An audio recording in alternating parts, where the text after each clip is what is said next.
Hello बच्चों। तैयारी सब फर्स्ट क्लास चल रहा होगा आप लोगों का। और ये जो हमारा प्लेलिस्ट है computer PYQs which are asking is basically in the NIMCET exam. You are enjoying a lot. Further suggestions और कमेंट के लिए ऑलवेज वेलकम। अगर आपको लगे कुछ भी हमें फर्दर इंप्रूवमेंट करना है या आपका कोई भी डाउट जो हम अच्छे से एक्सप्लेन नहीं कर पा रहे हैं या फिर आपको किसी क्वेश्चन में लगता है कि हमने कुछ मिस्टेक की, whatever, always welcome. Please comment करके हमें जरूर बताइएगा। ठीक है, अब नेक्स्ट वन। तो देखिए आज मैं आपके लिए लेके आया हूँ 2018 पेपर। तो 2018 computer problem again is a moderate problem. और वैसे भी निमसेट में आता क्या है, नॉर्मली जो प्रॉब्लम आता है आइदर थ्योरेटिकल प्रॉब्लम जो आप आसानी से कर पाओगे, अगर कोई न्यूमेरिकल प्रॉब्लम है तो बी अवेयर अबाउट दैट। उसके लिए आपको कॉन्सेप्चुअल सोचना पड़ता है, दैट्स ऑल। ठीक है, तो यहाँ पे भी कुछ अच्छा प्रॉब्लम बना है ना। तो चलो स्टार्ट करते हैं। देखो फर्स्ट प्रॉब्लम आपसे सिंपल एक कैमअप दिया गया है आपको। Okay, what is the minimal form of the K map shown below, assume that X denotes the don't care condition. ठीक है, ये आपके पास है तो हमें पता है इसे मीन टर्म है। तो जो बच गया उसको हम किससे फिल करेंगे, जो बच गया उसको हम जीरो से फिल करेंगे। Obvious, common sense. कर दिया। अब हमें क्या करना है, अब हमें करना है ग्रुपिंग। तो हमारा ग्रुपिंग का रूल अच्छे से पता है, हमें हमें मैक्सिमम ग्रुपिंग करना है। तो मैक्सिमम ग्रुपिंग में देखो एक ग्रुपिंग तो आपका कॉर्नर का हो जाएगा, हो गया। अरे कहीं ऑक्टेंट तो बन नहीं रहा, लगातार 8 कहाँ से लोगे। तो पहला ऑक्टेंट नहीं बन रहा तो गो विद द क्वाड। तो क्वाड देखोगे तो एक तो आपका ये बन ही गया। अभी एक वन आपका और बचा हुआ है। ठीक है, तो अगर ये वन बना हुआ है, बचा हुआ है, तो इस वन के चक्कर में अब आपको क्या करना पड़ेगा, ये और ये वाला क्वाड सेलेक्ट करना पड़ेगा। That's all. डोंट केयर को कंबाइन करना कंपल्सरी नहीं है, वो आप जानते होंगे अच्छे से, है ना। तो चलो, तो इसका मतलब हमें यहाँ से क्या समझ में आया कि हमारे पास में दो क्वाड बने। That's all. तो मतलब इसको जब हम सॉल्व करेंगे तो जो भी हमारा फंक्शन होगा, जो भी हमारा फंक्शन होगा जिसमें 4 वेरिएबल रहे होंगे ए बी सी डी, तो इसका सिंप्लीफाइड वर्जन क्या आएगा, सिंप्लीफाइड वर्जन। तो फर्स्ट ऑफ ऑल अगर मैं इसको सॉल्व करता हूँ तो यहाँ से कॉमन क्या दिख रहा है आपको, सी बार। दिस इज अ सी बार है। और इन दोनों में कॉमन क्या दिख रहा है आपको, बी बार। तो ये आपके पास बी बार सी बार, तो सीक्वेंस में लिख दो इसको। तो ये आपके पास बी बार सी बार आ जाएगा। प्लस कॉर्नर्स को देखोगे, अगर आप कॉर्नर्स को देखोगे तो इन दोनों में क्या कॉमन आ रहा है आपके पास, पहले चलो इन दोनों को ले लेते, तो इन दोनों में क्या कॉमन आ रहा है आपके पास में, बी बार। ठीक है, और इन दोनों में क्या कॉमन आ रहा है, डी बार। तो दिस इज बी बार। तो your answer is B bar C bar plus B bar D bar, which is the option, this is B is option, this is correct answer. तो easy था, just grouping ही किया। अब के में तो आते आते आप एक्सपर्ट बन ही गए होंगे, है ही क्या। ये तो ऑलरेडी बना के दिया गया क्या मैप है, बस आपको ग्रुपिंग करना है, वो भी नहीं आता तो अब क्या करूँ तुम्हारा। फिर भी डाउट है तो कोई टेंशन नहीं है, करवा रखा है अच्छे से, जाके वॉच करो, आ जाएगा समझ में। चलो next one. In order to store floating point numbers in computer using the normalized representation, okay, कौन सा वाला normalized है, that is very important। तो कौन सा वाला normalized है, 32 bit single precision। क्या दिया है, 32 bit single precision and the number of bits used in exponent and the fractional part are। देखो सिंपल सा, अगर आप IEEE 754 सिंगल प्रिसीजन यूज करते हो, और नॉर्मली सिंगल प्रिसीजन ही हम अडॉप्ट करते हैं, डबल तो थोड़ा सा कैलकुलेशन वाइज ज्यादा होता है, तो एग्जाम में भी बहुत कम पूछा जाता है। तो यहाँ पे आपके पास में आपका साइन आ गया, साइन बिट आ गया। यहाँ पे आपके पास में आपका एक्सपोनेंट पार्ट आ गया। यहाँ इसे आप फ्रैक्शन बोल दो, मैंटिसा बोल दो, इट इज अप टू। ठीक है, जस्ट लाइक दैट। तो साइन बिट हमेशा आपका 1 बिट का रहेगा, वो फिक्स होते हैं। मैंटिसा जो होता है वो आपका 8 बिट का रहेगा, और एक्सपोनेंट जो होता है वो बच गया, क्योंकि IEEE के अंदर टोटल जो रिप्रेजेंटेशन होता है वो 32 बिट का होता है ना। तो टोटल साइज होगा, अगर आप किसी भी नंबर को फ्लोटिंग पॉइंट IEEE 754 32 बिट, वो आपको बोला भी है 32 बिट में ही लिखना है। तो 8 और 1 9, 9 तो गया, तो कितना बच गया, आई थिंक 23, 23 ही आएगा। तो आपसे यही पूछा है एक्सपोनेंट ऑफ फ्रैक्शन के लिए क्या यूज होगा। तो सिंपल से हम क्या कहेंगे कि अगर आप एक्सपोनेंट और फ्रैक्शन की बात करते हो तो यहाँ पे हमारे पास रिजल्ट कितना आएगा, 8 एंड 23। ठीक है, दिस इज। ठीक है, तो ये आपको वैसे भी याद होना चाहिए, जरूरी है आपके लिए। नेक्स्ट में ये आपको सर्किट डायग्राम दिया है और आपसे पूछा है इसका रिजल्ट क्या आएगा। तो चलो पहले इनके आउटपुट को ट्रैक कर लेते हैं, क्या क्या बोले। तो यहाँ से ए एंड बी आ रहा है, तो ये आपका रिजल्ट आ जाएगा A B. Okay, and then यहाँ पे अगर मैं इस रिजल्ट को लेके आ रहा हूँ तो यहाँ से बी आ रहा है और सी आ रहा है, तो यहाँ से रिजल्ट आ जाएगा बी सी। डन। ओके, और यहाँ से अगर आप आगे निकलोगे तो ये तो ए बी आ ही रहा है, इधर से सी आ रहा है, तो it becomes A B C. Okay. और अगर आप यहाँ से गो थ्रू करते हो तो ये आपके पास में ए बी और ये एक्स और है, तो एक्स और के साथ में आपका बी सी और इन दोनों का फाइनल एक्स और है। Okay done. तो आपका वाई जो है वो एग्जैक्टली क्या है, तो वाई जो आपका आया है वो यहाँ से तो ए बी सी आ ही रहा है, साथ में एक्स और आएगा, एक्स और ही तो है, एक बार क्रॉस चेक कर लो। ये आपका ए बी आ गया, डन। इधर से बी और सी के बी सी आ गया, डन। यहाँ से सी और ए बी आ गया, ए बी सी, डन। यहाँ से आपका बी सी आया और इधर से आपका ए बी आया, तो ए बी और बी सी का एक्स और हो गया और इसके साथ में ए बी सी का एक्स और हो गया, डन। तो ए बी, ठीक है, ये हमारे पास हमारा एक्सप्रेशन है। ठीक है, अब हमें इस एक्सप्रेशन को सिंप्लीफाई करना है, नथिंग एल्स, और तो कुछ है भी क्या इसमें, डन। चलो, तो यहाँ से फर्स्ट ऑफ ऑल हम एक एक को सिंप्लीफाई कर लेते हैं। ये ए बी सी अगर मैं यही रख लेता हूँ एक बार, तो पहले मैं इस एक्स और को सॉल्व करता हूँ। उम्मीद करता हूँ आपको पता होगा, अच्छे से जानते होंगे आप, ये ए और बी का एक्स और होता क्या है, तो it is simply like A B bar plus A bar. It's a simple meaning, इसी को शॉर्ट में हम क्या बोलते हैं, एक्स और बोलते हैं। तो यहाँ से पहला वाला एज इट इज, ए आपका एज इट इज सिंपल, पहला एज इट इज, इस पे बार लगाओगे तो बी सी का होल बार, ठीक है, प्लस दूसरे वाला एज इट इज और फर्स्ट वाले पे बार लगाओगे तो ए बी पे। चलो, अब इसको सॉल्व करोगे तो ये ए बी सी एक्स और, अब यहाँ पे ए बी है, इसको सॉल्व करोगे तो it becomes B bar plus C bar, और यहाँ पे बी सी है, it becomes A bar plus B. ठीक है, apply the De Morgan's law. अब इसको सॉल्व करोगे तो ये आपके पास ए बी सी एक्स और, ओके। अब यहाँ से A B, A into A bar become zero, you know that very well, है ना। तो ये जीरो हो जाएगा, यहाँ से आपके पास बचेगा ए बी सी बार, यहाँ से B dot B bar is zero, this become A bar, ठीक है। और इसमें अगर मैं 20 कॉमन ले लेता हूँ, ठीक है, तो वही बचेगा, तो इसको ऐसे ही रहने देते हैं। ठीक है, अब मुझे इन दोनों पे सॉल्व करना है, तो अगेन ए बी सी मेरा एज इट इज रहेगा, इनटू इस पूरे पे बार लग जाएगा, A B C bar plus का ए बार बी सी का ऑल बार, और plus A B C bar plus का ए बी सी, ये जैसा है वैसा एज इट इज, और इस ए बी सी पे बार लग जाएगा। ठीक है, अब इसको सॉल्व करते हैं, तो देखो यहाँ से तो A B C as it is आएगा ही आएगा, यहाँ पे आपके पास आ जाएगा A bar plus B bar plus C, plus का डॉट हो गया, A plus B bar plus C bar, इसको सॉल्व करेंगे प्लस, तो यहाँ से चलो मैं एक बार तो लिख देता हूँ, ए बी सी बार प्लस का ए बार बी सी, और ये आपके पास आएगा ए bar plus B bar plus C बार, ये एक्सप्रेशन ऐसा आ जाएगा। अब इसको सॉल्व कर देते हैं, देखो A dot A bar zero होता है तो आगे जाने का कोई नीड नहीं है, मतलब आपको इसका कोई नीड है नहीं, चाहो तो आप इसमें से कॉमन कुछ आ रहा है क्या, बी बार, हाँ हो गया ना, तो देखो यहाँ से अगर आप बी बार, लेकिन इट इज इन द, चलो हटाओ, इसको इससे करेंगे जीरो आ जाएगा। देखो ए बार, चलो मैं इसको थोड़ा और सिंप्लीफाई कर लेता हूँ, ए डॉट ए बार जीरो आ जाएगा, तो यहाँ से आपके पास ए बार बी बार आएगा, साथ में ए बार सी बार आएगा, यहाँ से ए बी बार आएगा, B dot B bar is again B bar becomes है, और ये आपके पास में बी बार सी बार हो जाएगा।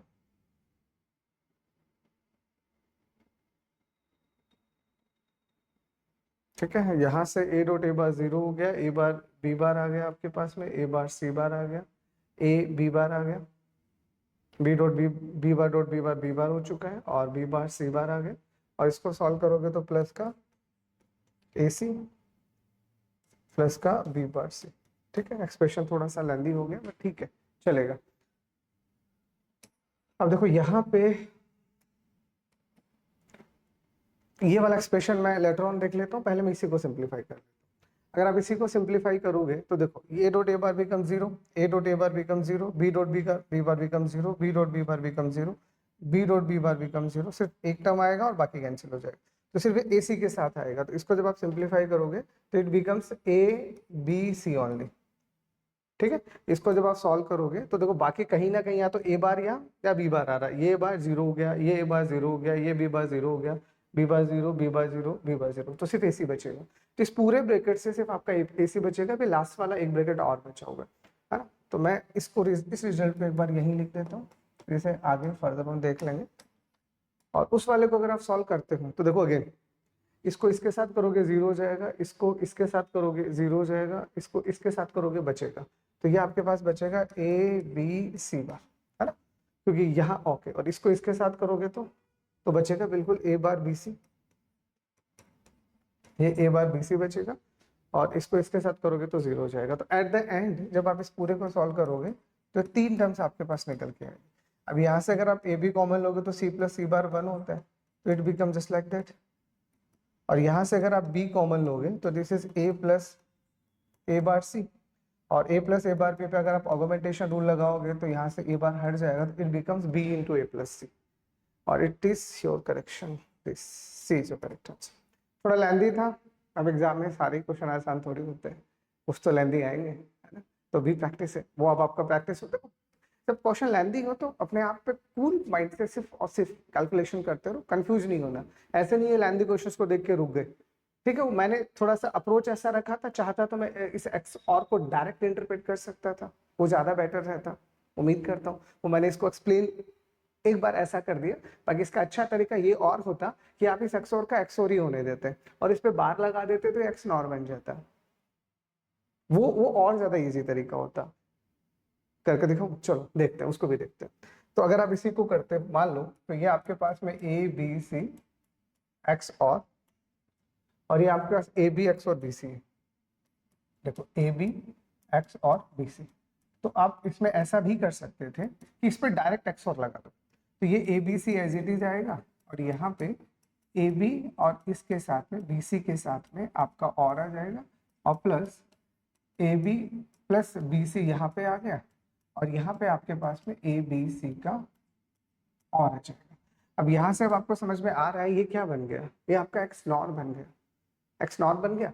तो ये आपके पास ए बी सी है, एक्स नॉर में क्या लिखते हैं, एक बार दोनों को सिंपल, तो A B dot B C, X NOR में A into B plus A bar B bar, और एक बार दोनों पे बार, तो एक बार ए बार बी बार आ जाएगा और एक बार बी सी बार आ जाएगा, ठीक है। और इसको सॉल्व करना अब आपके ऊपर है। तो अब ये मैंने आपके लिए थोड़ा सा सिंप्लीफाइड वर्जन इसका रेडी कर दिया, है ना। यू प्रोसीड इट, अब इसको आप आसानी से प्रोसीड कर सकते हो। जैसे अगर आप इसको देखोगे तो उम्मीद करता हूँ तो कर लोगे, ये इजी है। अगर आप ये भी करना चाहो तो कर सकते हो, it is up to you ना। ये आगे का कैलकुलेशन मैं आपके लिए छोड़ देता हूँ, मेरा काम सिर्फ बताना था। सॉल्व मैं एक तरीके से कर चुका हूँ। एग्जाम में आप कौन सा तरीका लगाते हो वो इंपॉर्टेंट नहीं है, क्योंकि उस वक्त पता नहीं आपके माइंड में कौन सा वाला है। बूलियन अलजेब्रा का कॉन्सेप्ट अगर आपका क्लियर है तो मुझे नहीं लगता कि इन सब में कोई आपको प्रॉब्लम आने वाला है। तो either doing in that way और दैट वे, कोई फर्क नहीं पड़ेगा, answer remains same. Check it by yourself, okay. चलो, आपको like signal passing through a gate in inhibited by sending a low into one of the inputs and the output is high. मतलब आप जो input दे रहे हो, आप जो input दे रहे हो, समझना, वो बोल रहा है in by sending a low into one of the input. Input कोई भी एक है वो लो आ रहा है, और उसकी वजह से आपका जो आउटपुट आ रहा है वो क्या आ रहा है, वो आपका हाई आ रहा है। कोई भी इनपुट अगर आपका लो है और आउटपुट हाई आ रहा है, इट बिकम्स व्हाट, तो ये क्या है। तो या तो आपको याद होगा, उम्मीद करता हूँ। याद नहीं है तो कोई प्रॉब्लम नहीं, याद दिला देते हैं, काई को टेंशन लेते हैं।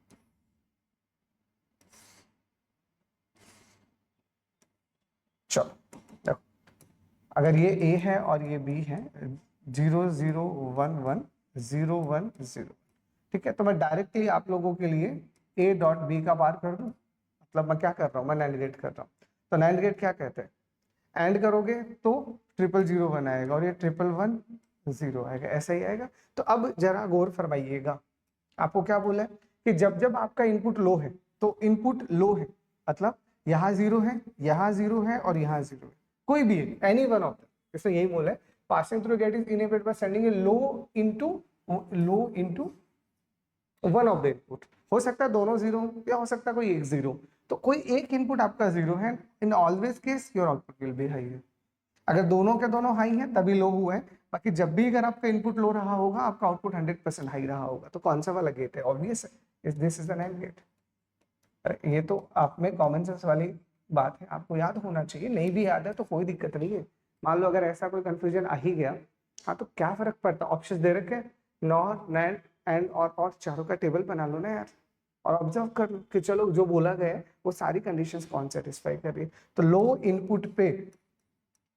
इनपुट पे आपका आउटपुट आपको हाई चाहिए, और ऐसा काम कौन कर रहा है, तो ऐसा काम आपका नेट गेट कर रहा है। क्लियर?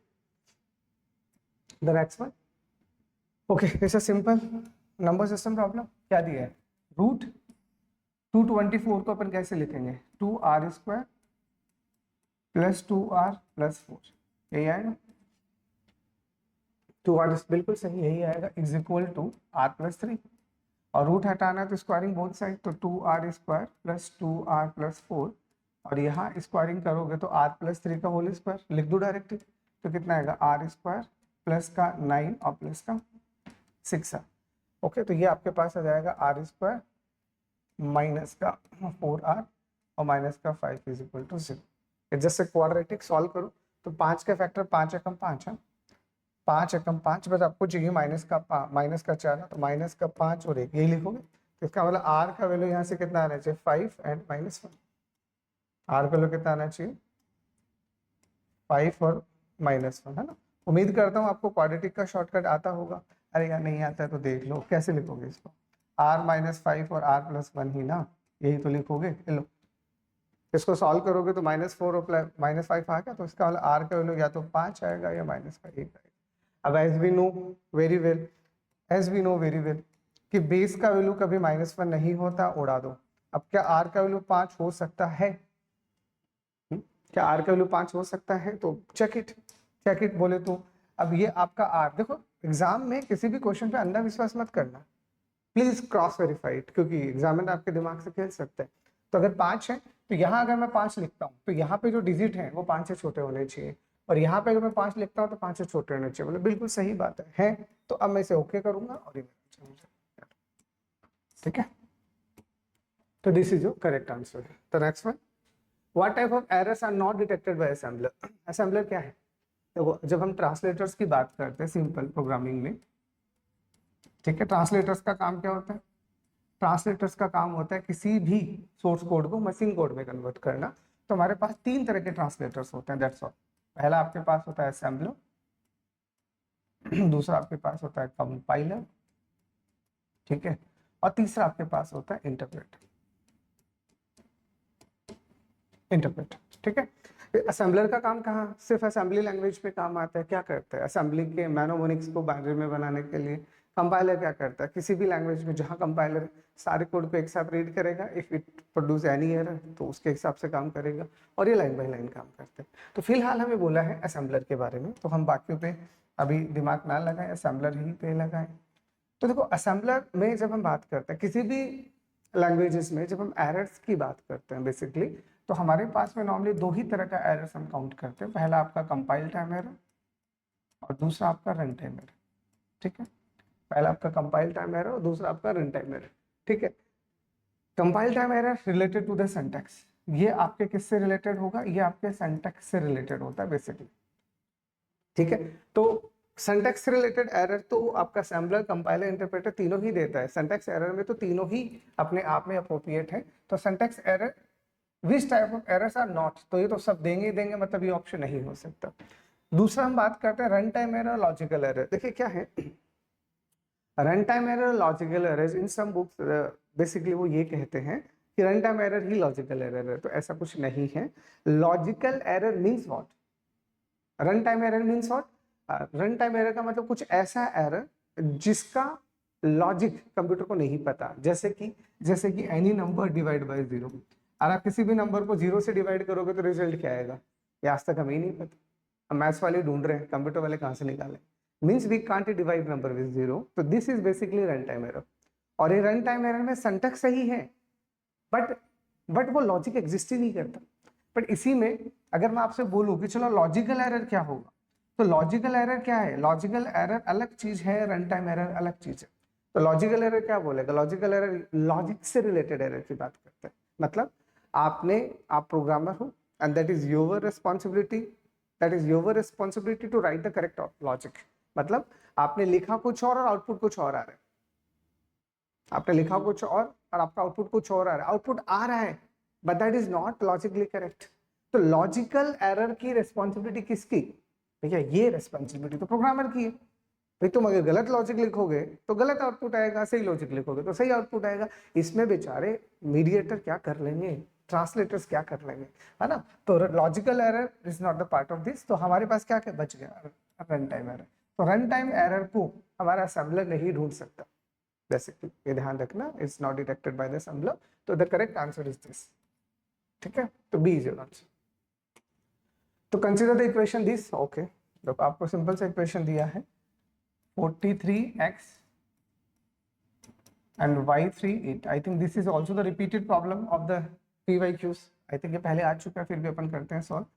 4x प्लस का 3 और 8y प्लस का 3, ऐसे ही आएगा बिल्कुल। तो this is x is equal to 2y। हाँ, ये प्रॉब्लम ऑलरेडी आ चुका है, किसी ना किसी पेपर में पूछा गया है PYQs में। हाँ, तो अब सिंपल सा हम पॉसिबिलिटीज बना लेते हैं।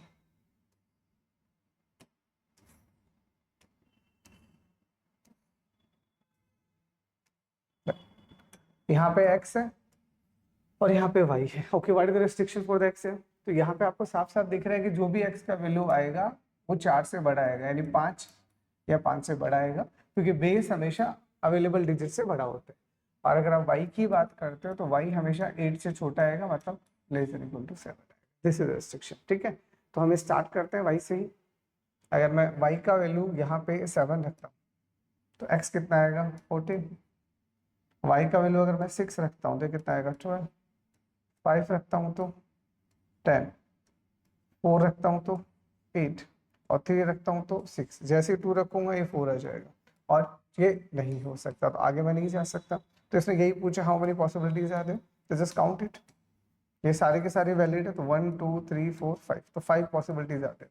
ठीक है, रिपीटेड प्रॉब्लम है, पूछा जा चुका है पहले भी, है ना। तो B is your correct answer.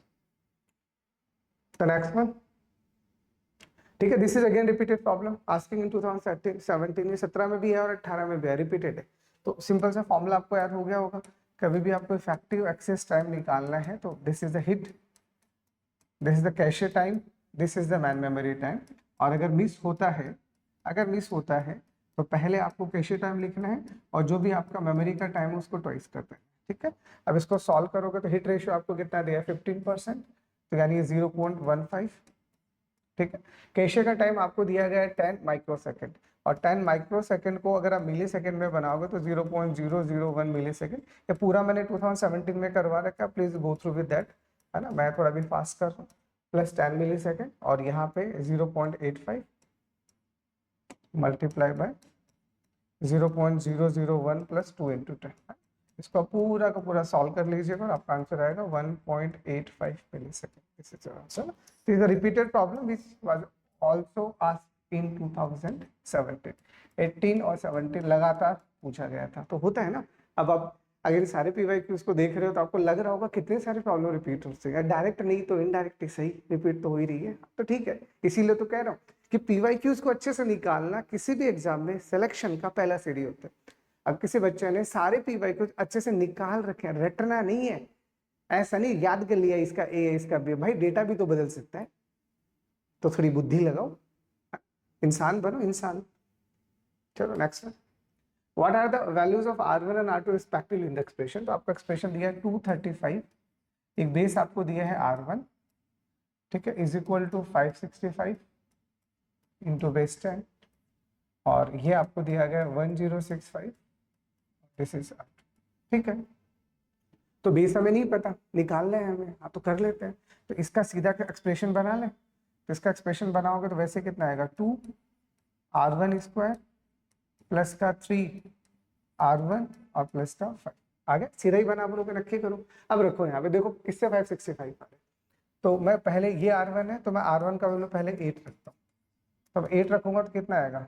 64, यानी 128 प्लस 8 है 24 और प्लस का 5 है, तो बहुत ही टिंगा सा वैल्यू निकला।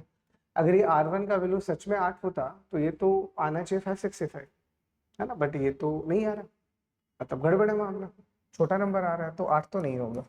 ठीक है, R1 का वैल्यू 16 रख लेते हैं, बट R1 का वैल्यू अगर आप 16 रख रहे हो, चलो चेक इट। तो 16 रखोगे तो 16 का स्क्वायर कितना होता है?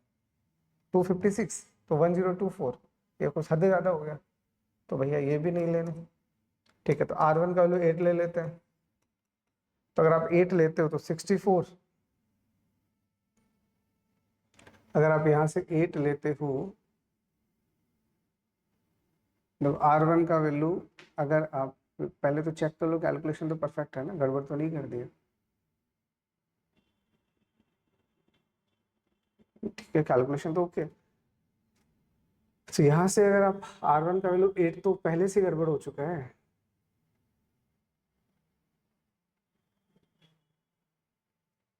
लास्ट आपके पास आता है 16 एंड 12।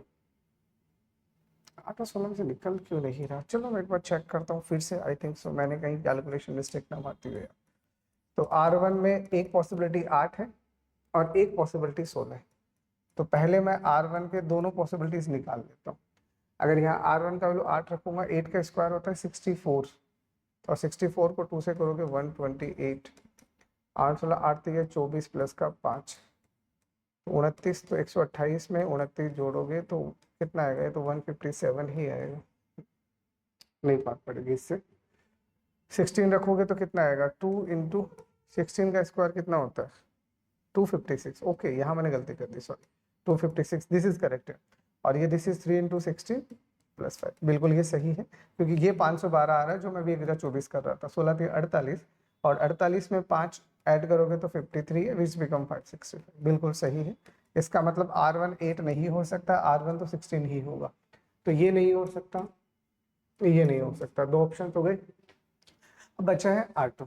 अब R2 बचा है तो अब R2 की कैलकुलेशन करते हैं। तो दिस इज R2 है, इसका अगर आप इक्वेशन बनाओगे तो this is just like the cube here 1 2 3, तो this is R2 cube plus square आएगा नहीं, और 6 के साथ R2 और प्लस का 5, ये आपके पास ऑप्शन आएगा, है ना। तो चेक इट अगेन, क्या क्या ऑप्शन है? 8 और 12। तो पहले हम R2 का वैल्यू 8 रखते हैं, तो 8 यानी 2 का पावर 9 यानी 512। हाँ बिल्कुल सही बात है, ये 512 आएगा।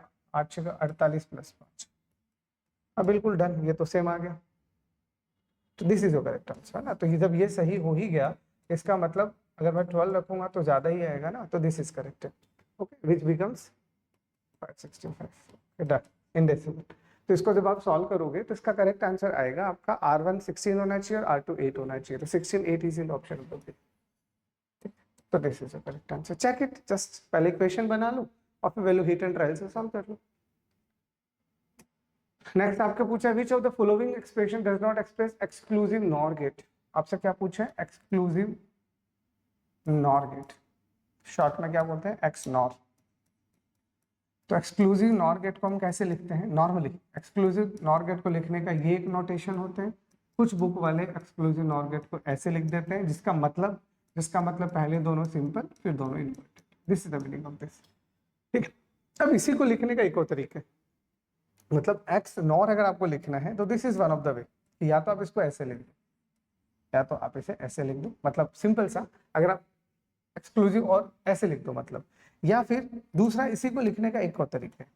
इसी के अलावा इसको आप कैसे लिख सकते हो? इन दोनों में से किसी भी एक के ऊपर, मतलब एक्स और ही रखो, यहाँ पे एक्स और ही रखो, ठीक है, पर किसी एक के ऊपर बार लगा दो। चाहे तो आप यहाँ बार लगा दो और चाहे तो आप यहाँ बार लगा लो, both are the correct representation of X. मतलब आपको बस इनमें से बार नहीं लगाना। अब इसको सॉल्व करो आप, तो अगर आप वैसे से सॉल्व करते हो तो देखो एक्स वाई बार का वाई बार हो जाएगा और एक्स बार वाई बार बन गया। और इसको सॉल्व करोगे तो एक्स बार वाई बार आएगा और प्लस का एक्स वाई आएगा। This is like that. तो एक्स नॉर को लिखने के हमारे पास में कितने तरीके हुए? 3। This is the first way, this is the second way और this is the third way. तो कुछ भी पूछ सकते हैं, सारे सीख लो, सारे ही सीख लो। तो एक्स और कैसे लिखना है? एक्स नॉर, एक्स और ही लिखो, या तो पूरे पे बार लगा दो, और पूरे पे नहीं लगा रहे हो तो किसी एक वेरिएबल पे बार लगा दो, चल जाएगा काम। तो इनमें से जो अच्छा लगे लिख दो, और यही पूछा आपसे। ठीक है, ये होता है, बिल्कुल होता है, ये बिल्कुल होगा और ये बिल्कुल होगा, ये नहीं हो सकता, दिस इज है ना। तो मैंने आपको पूरा ही सॉल्व करवा दिया, तो इसमें तो कोई डाउट होना ही नहीं चाहिए आप लोगों को। ठीक है, तो 2080 अगेन सिंपल प्रॉब्लम सॉल्व कीजिए अच्छे से। इनसे रिलेटेड जो भी पीडीएफ्स है वो सारा का सारा आपको हमारे टेलीग्राम चैनल पे मिल जाएगा। Please join the Telegram channel for the live updates. आगे की क्लासेस से रिलेटेड कोई अपडेट्स चाहिए, नोट्स से रिलेटेड आपको कुछ भी चाहिए होगा, वो आपको वहाँ इजीली अवेलेबल हो जाएगा। तो please subscribe. Okay, thank you.